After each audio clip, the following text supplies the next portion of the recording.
Greetings, guys. This is your girl Connie from Passion for Fitness, and I am stopping by to say hello. And also, guys, I'm stopping by specifically during this time because it is January, in the middle of January, and I know the buzzword now is New Year's resolutions, and I know that word is out. By March, we're not even going to hear that word anymore. That's the funny thing about it. For 3 months, maybe 2.5 months, it's a very hot topic on Twitter. It's trending. It's a trending word, but then all of a sudden, the words pretty much disappear. I'm stopping by to remind you, not necessarily remind you, but just to bring to your presence of mind as far as the importance of resolutions. And it is fine to set resolutions. You don't have to wait till the end of the year. You can set a resolution anytime during the year. It doesn't matter the date. If you decide to do something, change your life for the better, it's never a bad time. You can start right then. But I want to remind you before you continue with your New Year's resolution, if you have chosen to focus on something, is already get your mind set to know that you can do this. Pretty much every day, I come and I sit right here at this table, and sometimes I might sit on my sofa and I spend this first time of the day with my father, my Abba, my Papa, that's God.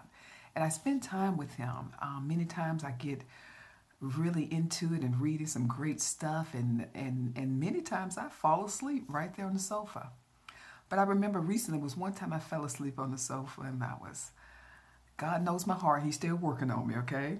But I fell asleep, and when I woke up, the first thing I noticed was a grape sitting on the coffee table. And the first thing I thought about, I had grapes over 3 days ago, but that grape, it was sitting there all that time, and I did not notice it. Just because I did not notice it doesn't mean it wasn't there. And that brings me to this statement, or this thing to think about. Is greatness something you achieve or work at, or is it something already there? I think many times we don't realize is that, first of all, greatness is the quality of being exceptional. Again, greatness, the definition is the quality of being exceptional. I think many times we take that word for granted, or it doesn't resonate to us because we don't see ourselves in that light, and we don't see ourselves nowhere near being great in our small world that we put these barriers around. But I want you to just think about something. For instance, we recently had the Olympics, and I'm one of them persons, if you know Connie, you know I love the Olympics. I have been following the Olympics for years. I get all in tune. I want to know about the athletes, their backstories, and all of that.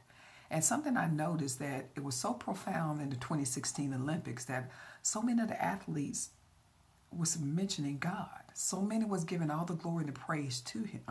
And this stood out to me this Olympic season. And that's a good thing.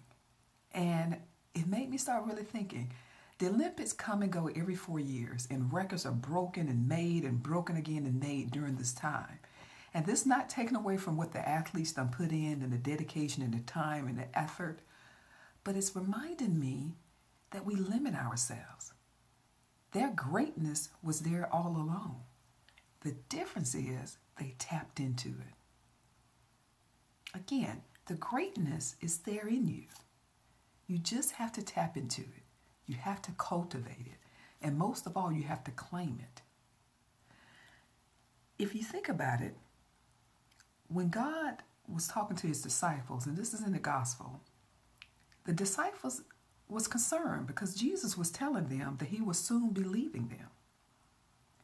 And of course, they was upset, didn't understand, but Jesus turned to them and he said, surely I must go. But what I leave you with is better than me staying. And that's the Holy Spirit. The Holy Spirit encompasses everything of God. Everything that is good, everything is pure, everything is positive, everything that is great. So if he left us with the Holy Spirit, he also left us with greatness. He also left us with discipline. In the book of Timothy, it tells us we have discipline, we have self-control. And most of all, we have greatness. There's a poet that I love. Many of you might not know he's a Persian poet. He was back in the 1200s.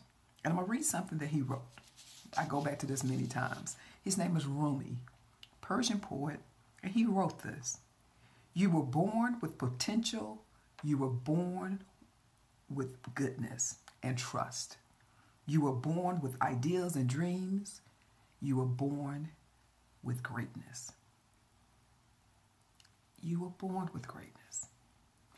And now that you know that you're born with greatness, just because you haven't recognized it for years, at this moment, you can open up them eyes, just like I saw that grape, and yes, I ate that grape, and I was able to recognize it. So that's what I leave with you.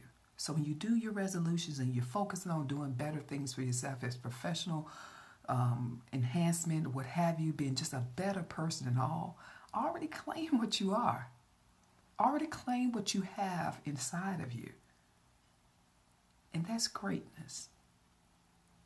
So go tackle that resolution. Go tackle being a better you. And if at any time I can say or do something or give you a hug or just give you can do this, feel free to contact me. And I guess I'll leave you with this question. Are you afraid of your greatness? Make sure you're not. William Shakespeare said, be not afraid of your greatness. I don't know about you guys. I'm so not afraid. I'm so loving it. So walk into it with me. Enjoy your day. Enjoy your night. And most of all, enjoy this journey that you're on. Until the next time, guys, God bless.